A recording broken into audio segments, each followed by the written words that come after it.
అమ్మ ఒక్క నిమిషం ప్రార్థన ఇంకా. ఓకే.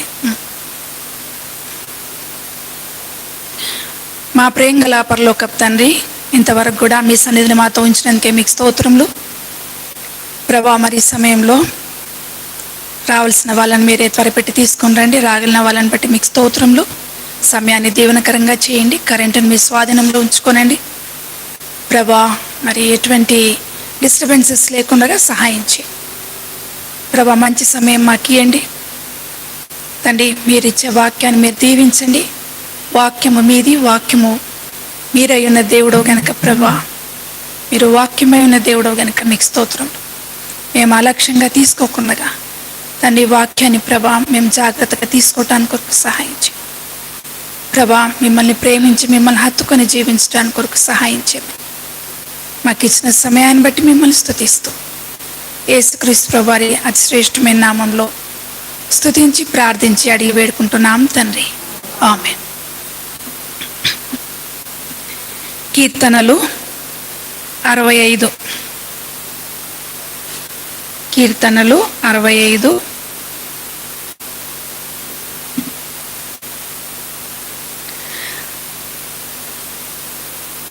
ఒకటి రెండు వచనాలు చదువుదాం.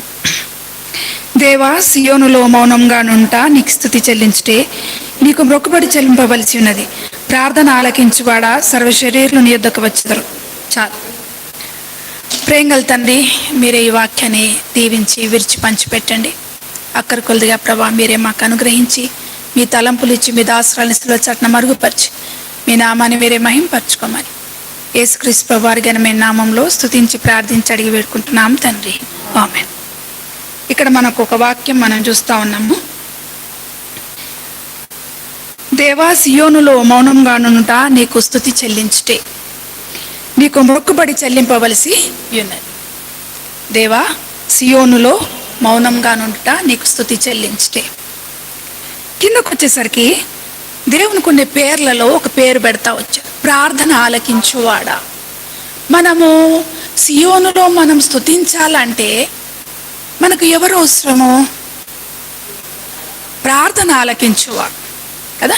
ప్రార్థన ఆలకించువాడా, సర్వ శరీరులు నీ యొద్దకు వచ్చెదరు. అంటే దేవుడు మన ప్రార్థన ఆలకించుతాడు కనుక సర్వ శరీరులు అంటే ఆయన యొద్దకు రాకుండా ఎవ్వరు కూడా ఉండలేరు. ఎందుకు అంటే ఆయన ప్రార్థన ఆలకించేవాడు. అంత మాత్రమే కాదంట, ఆయన జవాబిచ్చువాడు. ప్రార్థన ఆలకించే దేవుడు జవాబిచ్చువాడు. కాబట్టి మనకు ఒక హోప్ అనేది ఉంది, మనకు ఒక నమ్మకము, ఒక నిరీక్షణ మనకు. అది వేరే వాళ్ళకు లేదు. మనకేదో ఒక సమస్య వచ్చినప్పుడు మనం దేని వైపు చూస్తాం? వెంటనే మనం ప్రార్థన చేసుకుందామంట. ఎందుకు మనం ప్రార్థన చేయాలనుకుంటాం అంటే మన ప్రార్థన ఆలకిస్తాడు. ఒక వ్యక్తి మనకున్నాడు కదా, ఆ వ్యక్తి మనల్ని ఏం చేస్తాడంట? ప్రార్థన ఆలకిస్తాడు. అంత మాత్రమేనా? కాదు, జవాబిచ్చే దేవుడు. మన పక్షంగా ఆయన కార్యము జరిగించువాడు. ఇంత గొప్ప దేవుని కలిగి ఉన్న మనము, ఇంత గొప్ప దేవుని కలిగి, ఎందుకంటే 5వ వచనానికి వస్తే ఒక మాట ఉంది చూడండి. 5వ వచనం చదువుదాం.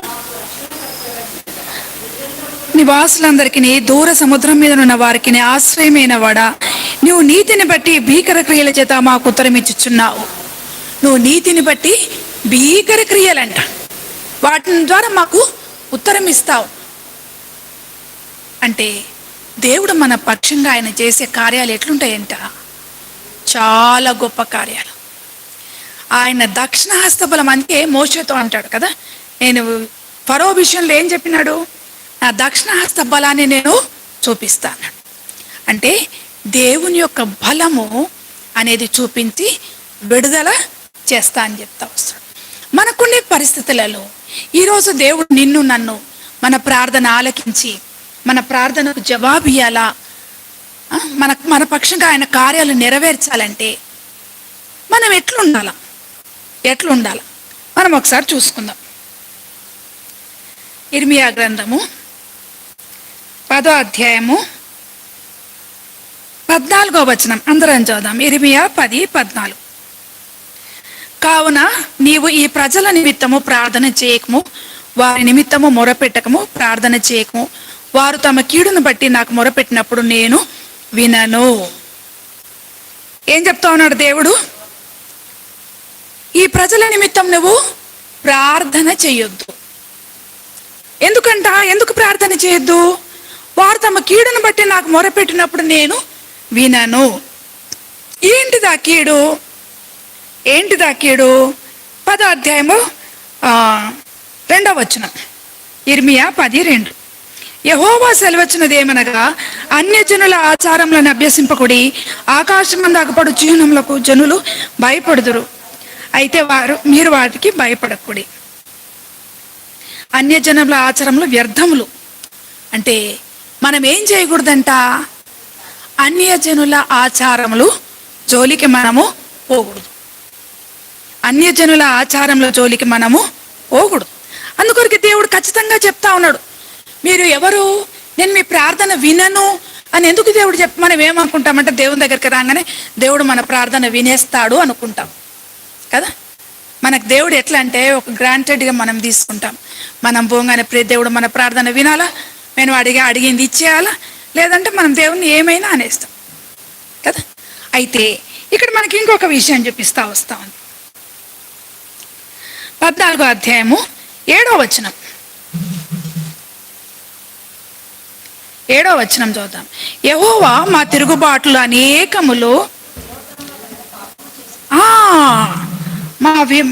ఇవి ఏంటి అంట?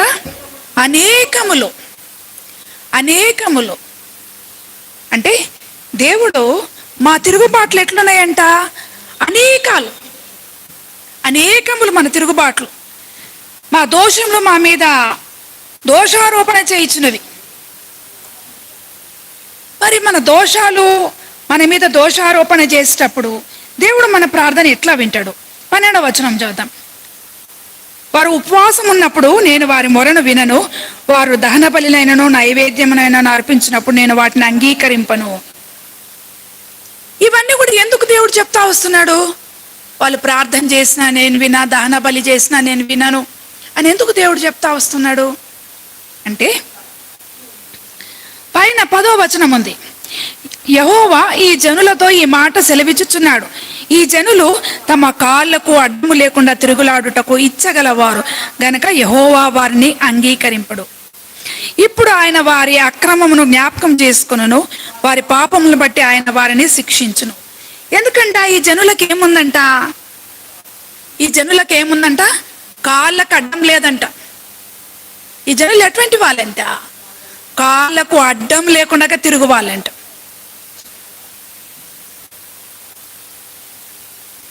ఇలా తిరుగుబాటులు అనేకములంట.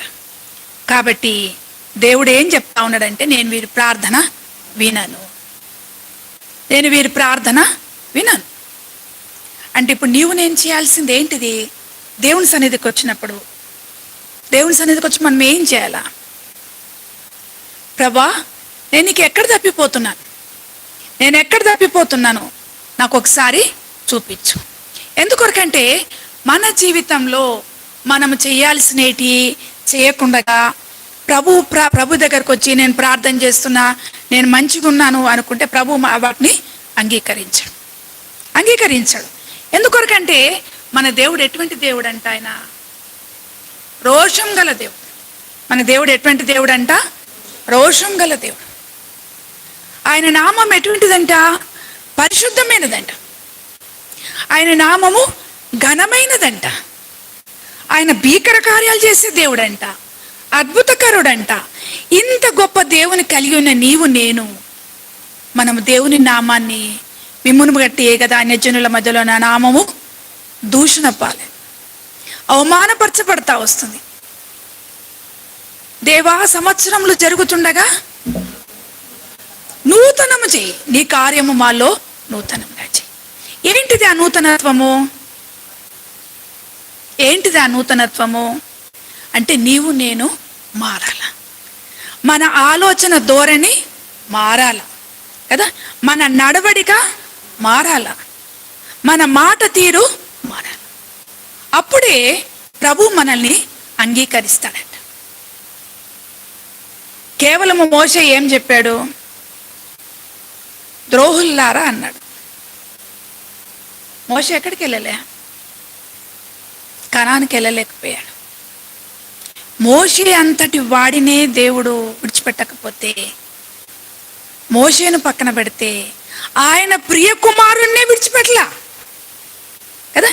ఆయన ప్రియ కుమారుడు కదా, నేను ఈయనకు శిక్ష కొంచెం తగ్గిద్దాం అనుకోలే. మన పాప శిక్ష అంతా కూడా ఆయన కుమారుని మీద మోపాల్సి వచ్చింది. ఎందుకంటే మన పాప శిక్ష అంత ఘోరమైనది. మన పాప శిక్ష ఎటువంటిదంట? ఘోరమైనదంట. మన పాపానికి శిక్ష ఏంటో తెలుసా? మన పాపానికి శిక్ష ఏంటి? మరణం. పాపం వలన వచ్చు జీతము మరణము. అయితే దేవుని కృపావరము ప్రభు అయిన యేసుక్రీస్తునందు నిత్య జీవము కదా. కృప అంటే ఏంటి? కృప అంటే ఏంటి?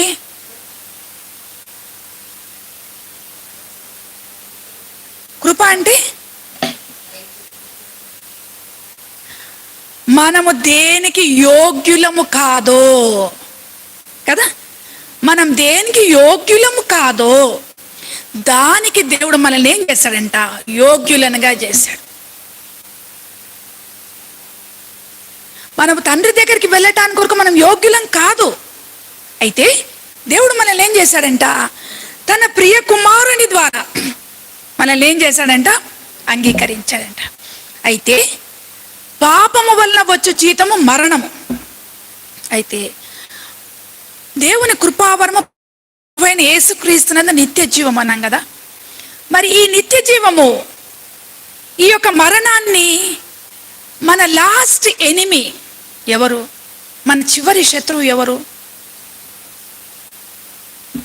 మన చివరి శత్రువు మరణము. Our last enemy is death అన్నమాట. మరణం.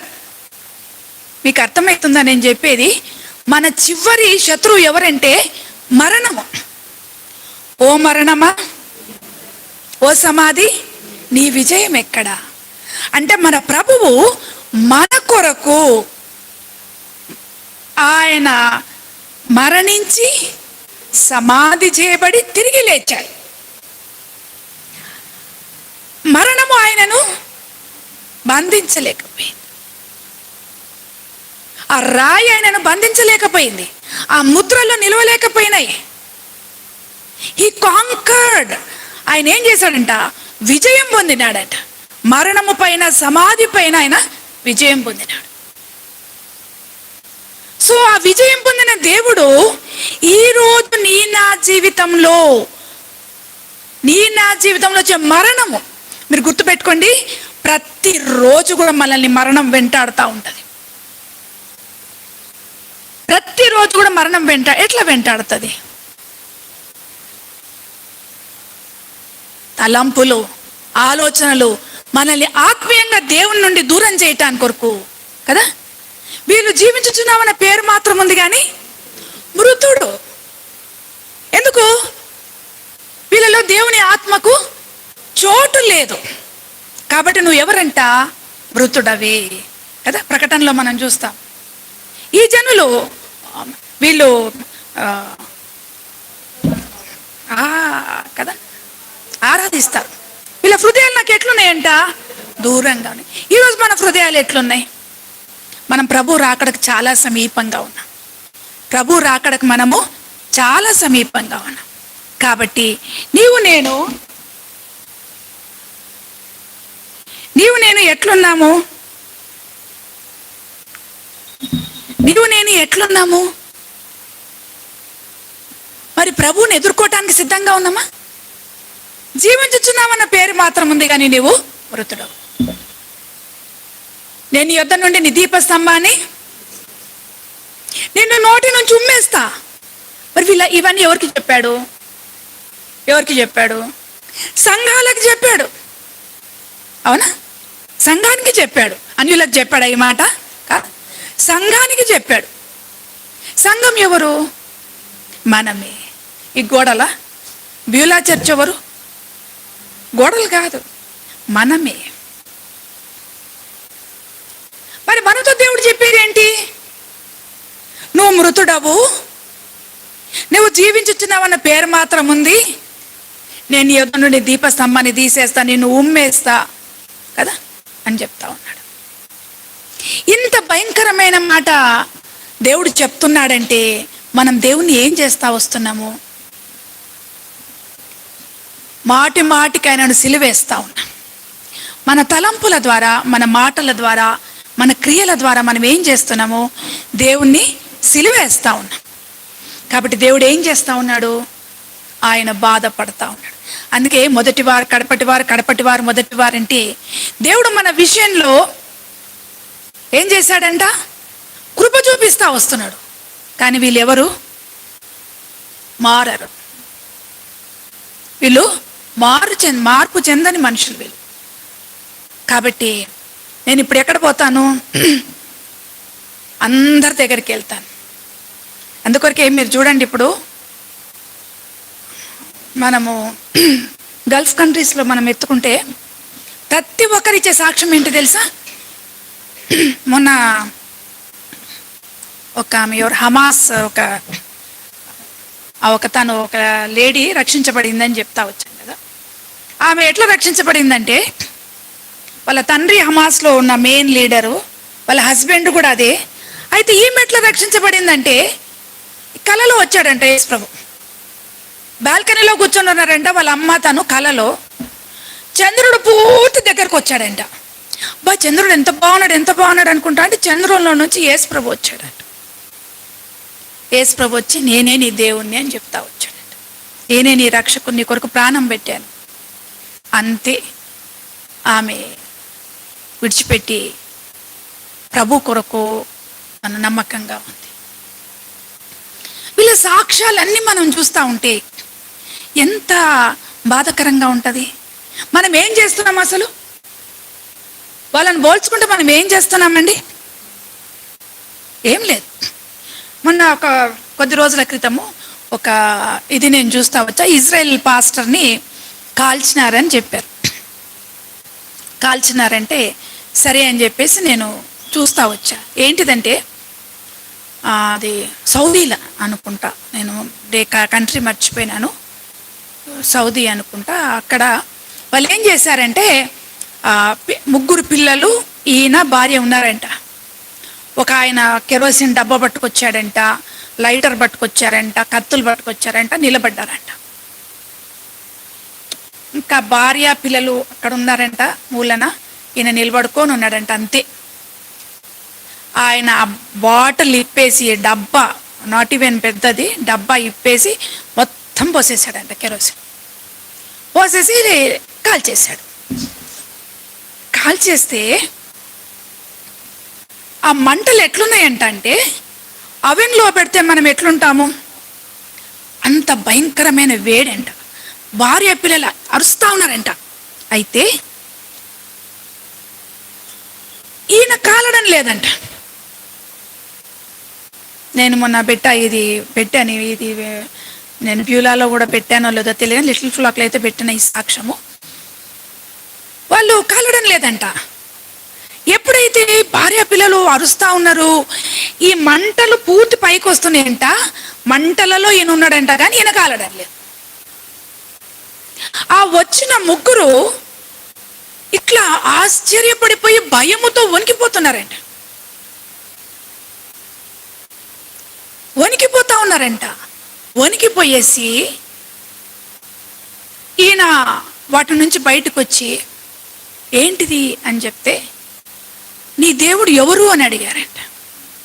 యేసుక్రీస్తు నా దేవుడు. వెంటనే వాళ్ళు ప్రభువుని అంగీకరించారంట. ప్రభువుని అంగీకరించి, ఈ విషయము ఇప్పుడు మేము కానీ చెప్తే మమ్మల్ని కూడా చంపేస్తారు. వాళ్ళందరూ కూడా సీక్రెట్గా ఎంతమంది విశ్వాసులు ఉన్నారు. ఈరోజు నువ్వు నేను నథింగ్ అండి. అసలు అటువంటి పరిస్థితులు ఇక్కడ వస్తే ఒక్కరు కూడా బైబిల్ చేతిలో పట్టుకోరు ఒక్కరు కూడా. ఆయన మళ్ళీ వేరే ఒక వ్యాన్ వస్తే ఆ వ్యాన్లో ఎక్కి బార్డర్స్ దాటి వేరే దగ్గరికి వెళ్ళి అక్కడ ఉన్న విశ్వాసులను బలపరిచి అక్కడ అండర్ గ్రౌండ్లోనే మళ్ళీ తిరిగి తన దేశానికి వచ్చి వాళ్ళు ప్రభు కొరకు సాక్షులుగా ఉన్నారు. ఈరోజు మన పరిస్థితి ఎట్లా ఉంది మన పరిస్థితి? మనం ఎట్లా ప్రభు కోరుకుంటున్నాం?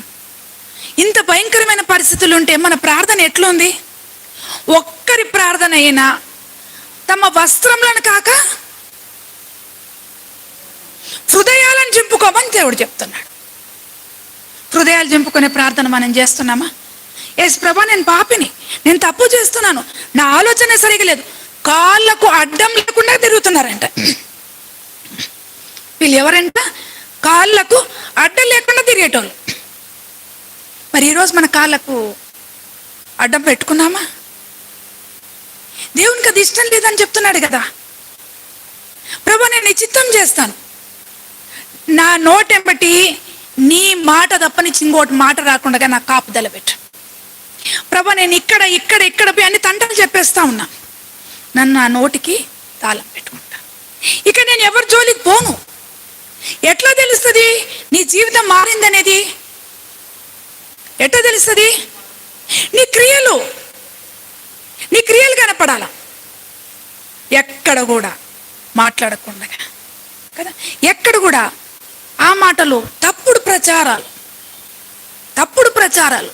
చాలా తప్పుడు ప్రచారాలు చేస్తూ ఉంటాం మనం. కాబట్టి అటువంటివన్నీ మనం మానుకోవాలా. దేవునికి అసహ్యమేని చూడకుండగా, వినకుండగా, మాట్లాడకుండగా, వాటిని ఫీల్ చేయకుండగా, నేను అటు ప్రవర్తించకుండగా నాకు సహాయం చేయి ప్రభువా. దేవుడు మన ప్రార్థన విని మనకు జవాబు ఇవ్వాలంటే, ప్రార్థన ఆలకించువాడా, దేవుడు మన ప్రార్థన వినాలంటే మనం ఎట్లుండాలంట? ఈ జనులు కొరకు నువ్వు ప్రార్థన చేయొద్దు, నేను వినను. ఎందుకు? వీళ్ళు మాట వినేవాళ్ళు కాదు. మనం చదివాం కదా ఇందాక, వీళ్ళు మాట వినేవాళ్ళు కాదు. కాబట్టి ఇంత గొప్ప దేవునికి, సర్వలోక సృష్టికర్త అయిన దేవుడు నీకు నాకు దేవుడుగా ఉండటము అది గొప్ప భాగ్యం కదా. కృప, by his grace we are saved. ఆయన కృప ద్వారా మనము రక్షించబడ్డాం. కాబట్టి 9వ అధ్యాయము ఒక మాట ఉంది చూడండి, 23వ వచనం. ఇర్మియా 9:23. యెహోవా ఇలాగ సెలవిచ్చుచున్నాడు, జ్ఞాని తన జ్ఞానం బట్టి, శూరుడు తన శౌర్యం బట్టి అతిశయింపకూడదు, ఐశ్వర్యవంతుడు తన ఐశ్వర్యం బట్టి అతిశయింపకూడదు. అతిశయించువాడు దేనిని బట్టి అతిశయింపవలనగా, భూమి మీద కృప చూపుచు నీతి న్యాయం జరిగించుచున్న యెహోవాను నేనే అని గ్రహించి నన్ను పరిశీలనగా తెలుసుకుంటాను బట్టి అతిశయింపవలను. అట్టి వారిలో నేను ఆనందించేవాడని యెహోవా. ఎట్టి వారిలో ప్రభు ఆనందించేవాడంట? ఆయన కృప ద్వారా. అంతేగాని మన మీద మనం అతిశయపడితే కదా, చెప్పమంటే నేను ఇట్లా ఎన్నో గొప్పలు మన గురించి మనం చెప్పుకుంటాం. కానీ దేవునికి ఆ ఇష్టం లేదంట. మనం ఎవరమంట? ఆయన కృప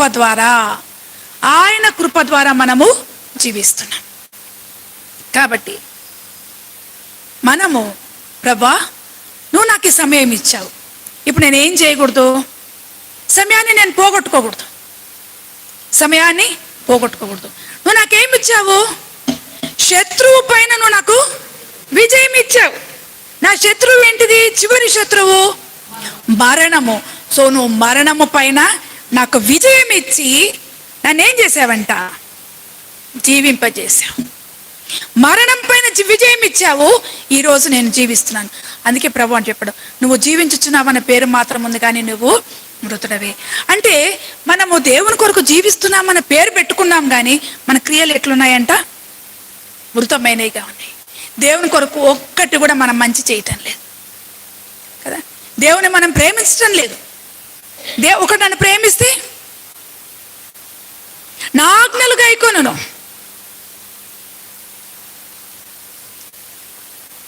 వాక్యమే దేవుడై ఉండేను అంటే నువ్వు వాక్యాన్ని ఏం చేయాలంట? ప్రేమించాలి. వాక్యాన్ని ప్రేమించాలా, వాక్యాన్ని ధ్యానించాలా. ప్రభు నీతో మాట్లాడాలనుకుంటా ఉన్నాడు. నువ్వు వాక్యాన్ని ఏం చేయాలంట? నెమరేసుకోవాలి. నువ్వు పని చేసేటప్పుడు, నువ్వు ఏది చేసేటప్పుడైనా వాక్యాన్ని ఏం చేయాలంట? నెమరేసుకుంటూ రావాలి. నేను అందుకొరకే చెప్తాను, మీరు పనులు చేసేటప్పుడు కూడా మన వీడియోస్ ఆన్ చేసి వింటూ చేసుకోండి. మనకేదో ఒక మాట దేవుడు మనతో మాట్లాడుతూ వస్తాడు. ఈ రోజుకి సరిపడింది దేవుడు మనకిస్తాడు. కాబట్టి ఈ చివరి దినాలలో ఉన్న మనకు దేవుడు మనల్ని హెచ్చరించేది ఏంటంటే, మీ కార్యాలు సరిగా లేవు. కాబట్టి నువ్వు నేనేం చేయాలా?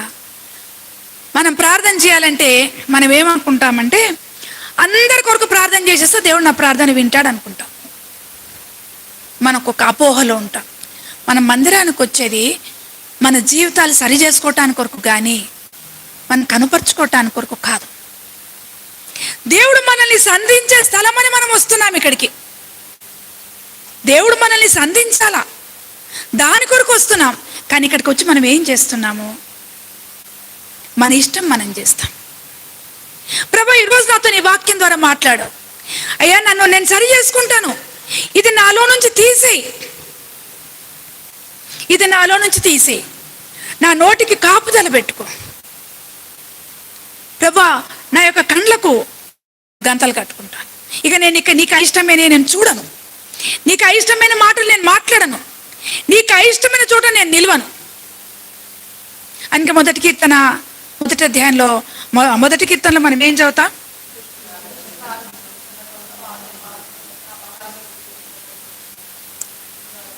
చాలు కదా, నడవక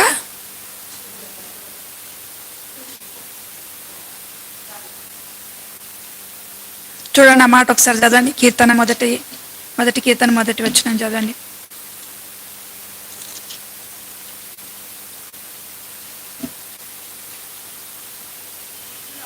ఒక్క నిమిషం అందరం చూద్దాం. తీశారా? దుష్టుల ఆలోచన చొప్పున నడవక, పాపుల మార్గాన్ని నిలవక, అపహాసకులు కూర్చుండే చోటను కూర్చుండక, నడువక నిలువక కూర్చుండక కదా. మనం ఏం చేయకూడదంట? నడవక నిలువక కూర్చుండక.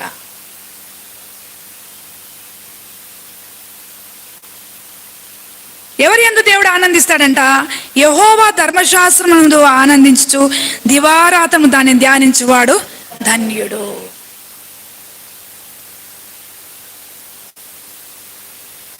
మనము ఆ పాట ఒకటి ఉంది చూడు, అదేం పాట అమ్మా? నా బ్రతుకు దినములు లెక్కించ నేర్పుము. దాంట్లో ఒక వచనం ఉంది, ఏంటిది అది? ఫలాలు లేని వృక్షము వలె ఎదిగిపోయినానంట కదా, కుప్పకూలిపోతాను. చెట్టు ఎట్లుందంట? వృక్షం అంట. ఫలాలేవు కానీ నేనెవరు? వృక్షము. వృక్షాలంటే ఏంటి? పెద్దవి. వృక్షం అంటే పెద్దది, పెద్దదాన్ని వృక్షం అంటారు కదా. వృక్షం వల్ల ఎదిగిపోయినాను కానీ నాలో ఏం లేవు? ఫలాలు లేకపోతే ఏమవుతుందంట? ఈరోజు నువ్వు మందిరంలో ఎట్లా నాటినావు? దేవుడు నిన్ను గొప్ప ఉద్దేశంతో ప్రభు నిన్ను నాటుకున్నాడు, కానీ నువ్వు ఫలాలు లేకపోతే ఏమవుతావు? కుప్పగూలిపోతావు. మరి నీకు ఫలాలు ఉన్నాయా? ప్రభు నిన్ను బట్టి ఆనందిస్తున్నాడా? ప్రభు నిన్ను బట్టి ఆనందిస్తున్నాడా? నీ మాటలు ఎట్లున్నాయి? నీ నడవడిక ఎట్లుంది? నీ ప్రవర్తన, నీ జీవితము మార్పు చెందుతుందా? దినదిన జీవితంలో మనం మార్పు చెందుతున్నామా? మనం వాక్యం ఏం చెప్పాలో తెలుసా? నేను మొన్న కూడా చెప్తూ వచ్చా, మా దేవుడు నిన్ను దీవించాలా, దేవుడు నిన్ను దీవించాలంటే ఏం చెప్తారు? అబ్బా అక్క ఎంత మంచి అక్క, ఎప్పుడు చూసినా నన్ను దీవించబడాలంటా అంటారు కదా, అవునా? అమ్మ నీది తప్పు ఉంది, నువ్వు సరి చేసుకో అంటే ఏం చేస్తారు? చీల్చి ఎండేస్తారు కదా, ఇంకా మొత్తం స్టార్ట్ అయిపోతుంది అన్నమాట. సో అదిగా మనం చనిపోయే వరకు కూడా మనం ఎవరమంట? సరి చేయబడాలి. మనం పర్ఫెక్ట్ కాదు, మనం ఎవరం కూడా పర్ఫెక్ట్ కాదు. కాబట్టి మనము ప్రభు దగ్గరికి నిత్యము ఆయన రక్తం కిందికి పోవాలి. ప్రభా నీ రక్తం కిందికి వస్తున్నానయ్యా, నా తలంపులు సరిగా లేవయ్యా, నాకు దుష్టుడు ఏదో తలంపులు తీసుకొస్తున్నాడు ప్రభా, నాకు విరోధంగా నేను పోతున్నాను, వాళ్ళకు విరోధంగా నేను మాట్లాడుతున్నాను, వీళ్ళకు విరోధంగా నేను కార్యాలు చేస్తున్నాను. ఒక్క విషయం నేను చెప్పనా, ఇక్కడ ఇప్పుడు మనం కూర్చున్నాము, ఈ మందిరానికి వచ్చే వాళ్ళు కానీ ప్రతి ఒక్కరూ సరి చేయబడితే ఈ మొత్తం రక్షాపురం అంతా మారిపోతుంది. ఎందుకంట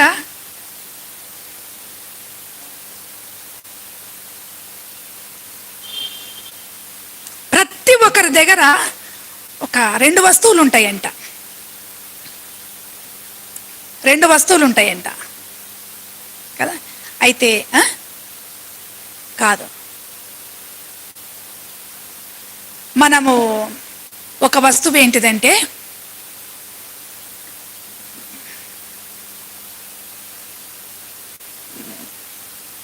అదేమంటారు, గ్లాస్, మ్యాగ్నిఫైయింగ్ గ్లాస్ అంటాం కదా. మనకు పెద్దగా కనపడాలంటే మనం చూస్తూ ఉంటాం కదా, భూతద్దం, అది పెట్టుకుంటామంట కదా. ఈమెలో ఏ తప్పులు కనపడుతున్నాయి, ఈమె ఎట్లుంది అని మనం చూస్తామంట. కానీ మన ఇంట్లో ఏముండదంట, మిర్రర్ ఉండదంట, అద్దం ఉండదంట. అద్దం ఏం చూపిస్తూ ఉంది, వాళ్ళని చూపెట్టదు, నిన్ను చూపిస్తుంది. మనం దేనికి ఇష్టపడతాము, వాళ్ళ ఇంట్లో ఏం జరుగుతూ ఉంది, వీళ్ళింట్లో ఏం జరుగుతూ ఉంది, ఎక్కడ ఏం శబ్దం వస్తుంది, ఈమె ఎటు పోయింది, ఏమో బుట్ట పట్టుకొని పోతుంది, బ్యాగ్ పట్టుకొని పోతుంది, ఓకే, బ్యాగ్లో ఏం తెచ్చింది, ఓకే, 2 కలిసిపోతున్నారు, 3 పోతున్నారు, ఆటో ఎక్కినారు, బస్సు ఎక్కినారు కదా. మనకేం కావాలంట, ఏంటి చీర కట్టుకుంటే ఏదో ఫంక్షన్ పోతున్నావు కదా, ఒక 2 చైన్లు వేసుకుంటే ఇంకేదో ఫంక్షన్కి వెళ్తున్నావు అంటే మనకు ఏముంటుందంట, కనుక్కోవాలా వీళ్ళ గురించి, వాళ్ళ ఇది నువ్వు వృక్షంలాగా ఉన్నావు కానీ కూలిపోతావు, నువ్వు వృక్షంలాగా ఎదుగుతున్నావు కానీ కూలిపోతావు. గుర్తుపెట్టుకో, సమయం ఉండగానే నువ్వు సరి చేసుకో, దేవుని దగ్గర సమయం ఉండగానే నువ్వు దేవుని దగ్గర సరి చేసుకో. మనం ఇష్టపడం, దేవుని వాక్యము మనకు ఇష్టపడం, సరి చేయడం అంటే మనకు నచ్చదు. కానీ దేవునికి కావాల్సింది ఏంటిదంట, సరి చేయబడ్డాక కావాలి. మిరియాముకి తెచ్చిపెట్టాడు దేవుడు, విరోధంగా మాట్లాడింది ఆపేసినాడు. వాళ్ళ ప్రయాణం ఆగిపోవటానికి కొరకు మిరియాము కారకురాలైంది. అంత మాత్రమే కాదు, అవమానపరచబడింది కదా. ఎంత భయంకరమో. ఈరోజు మన పరిస్థితి ఒకవేళ అట్లే ఉంటే మన పరిస్థితి ఏంటిది? ఈరోజు ప్రభు వస్తే మనం ఎత్తపడతామా ప్రభు వస్తే కదా. ప్రభు నేను ఎందుకు నాటుకున్నాడు, ఎందుకు నువ్వు సరి చేయబడాలని దేవుడు కోరుకుంటున్నాడంటే, మనము అహరోను వాళ్ళు ఆ యొక్క దీపస్తంభాన్ని ఏం చేయాలంట, వాళ్ళు దాన్ని చక్క చేయాలంట. దీపస్తంభం ఏం కావాలంట, దాన్ని చక్కపరచబడాలంట. దాన్ని నిత్యము దాన్ని ఏం చేయాలా, చక్కపరచబడుతూ రావాలంట. దాంట్లో నూనె ఉందా లేదా, ఒత్తులు అన్నీ కరెక్ట్గా ఉన్నాయా లేదా, ఆ మాడిందంతా తీసేస్తూ రావాలా. ఎందుకొరకంటే దుష్టుడు మన మీద ఏం తెస్తాడు, గాలికి కొన్ని వచ్చి మన నెత్తి మీద పడతా ఉంటాయి. సో వీటన్నిటిని కూడా మన నుండి తీసేసుకోవాలంటే మనం ఎప్పుడు దేవుని వాక్యం దగ్గర విని, అమ్మా ఈరోజు నువ్వు కరెక్ట్గా లేవు, ఈరోజు నువ్వు ఇట్లా మాట్లాడింది తప్పు, ఈరోజు నువ్వు ఇట్లా చేసింది తప్పు, ఈ ఆలోచన కరెక్ట్ లేదు, నువ్వు ఇట్లా మాట్లాడకూడదు, ఇది చేయకూడదు అనేది మనం తెలుసుకోవాలి. ఎందుకంటే ఈ దీపం ఏం చేయాలంట, అనేకులకు వెలిగియాలంట. ప్రభు నేను పెట్టింది ఏంటంటే అనేకులకు వెలిగియటానికి కొరకు, కానీ నిన్ను చీకటిగా ఉండటానికి కొరకు దేవుడు పెట్టలే. కానీ నువ్వేం చేస్తున్నావు, చీకటి ఇచ్చి అందరు తొట్టుపడేటట్టుగా చేస్తావు. నీ ద్వారా వెలుగుపోవటం లేదు, కానీ చీకటి పోయి ఆ చీకటి వెలుగుపోక చీకటి అయిపోయి అందరూ తొట్టుపడతా ఉన్నారు. ఈరోజు ప్రభు దగ్గరికి వచ్చిన నీవు నేను మన జీవితాలు ఎట్లున్నాయి పరీక్షించుకుందాం. ప్రభా నేను అనేకులకు చీకటిగా ఉన్నానా, నన్ను సరిచేయి. ఇదో నేను మాటలలో తప్పుగా ఉన్నాను కదా, నిలువక నడువక కూర్చుండక. కదా, నేను ఎక్కడ నిలవకూడదు ఆడ ఉంటున్నా, ఎక్కడ నడవద్దు అక్కడ నడుస్తున్నా, ఎక్కడ కూర్చున్నది అక్కడ కూర్చుంటున్నా. నీ వాక్యాన్ని ధ్యానించడం లేదు, నీ గురించి మాట్లాడటం లేదు. ఏమ్మా ఈరోజు ఏం వాక్యం చదివినావు, దేవుడు నీతో మాట్లాడిండా? అదిలే. ఎక్కడ పోయినావు? ఆమె వచ్చింది, ఆమెతో ఏం మాట్లాడినావు, ఈమెతో ఏం మాట్లాడినావు? కదా, వాళ్ళు బాగున్నారంటానా? ఇదా మనం మాట్లాడేది? వృక్షంలాగున్నావు కానీ కూలిపోతావు. ఈరోజు దేవుడు మనతో మాట్లాడేది ఏంటంటే, నువ్వు వృక్షంలాగున్నావు కానీ కూలిపోతావు. గుర్తుపెట్టుకో. ఫలాలు లేకపోతే మోడు లాంటి నిన్ను నరికి వేస్తాడు.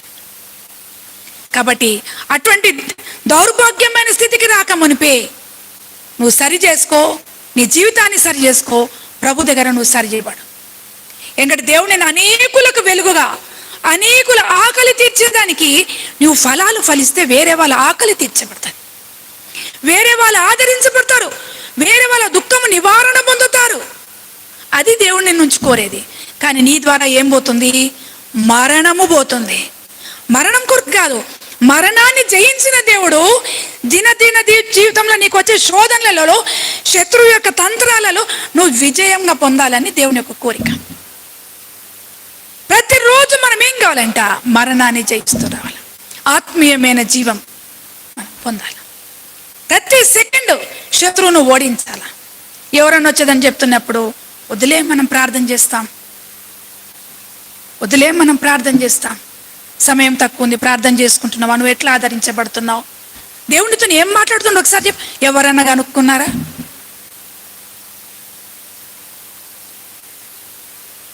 దేవునితో ఏం మాట్లాడుతున్నావు? దేవుడిని ఎట్లా సంధిస్తున్నాడు? నీ జీవితం సరి చేయబడుతుందా?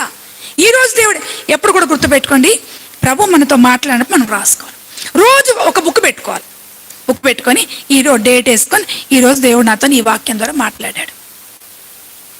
ఎందుకు? మనం ఆ యొక్క క్రియ చేస్తూ వస్తే మనం దేవుని యొక్క స్వరాన్ని వింటూ మన జీవితాలు సరి చేసుకుంటూ వస్తాం. లేదంటే మనం నష్టపోయే వారంగా ఉంటాం.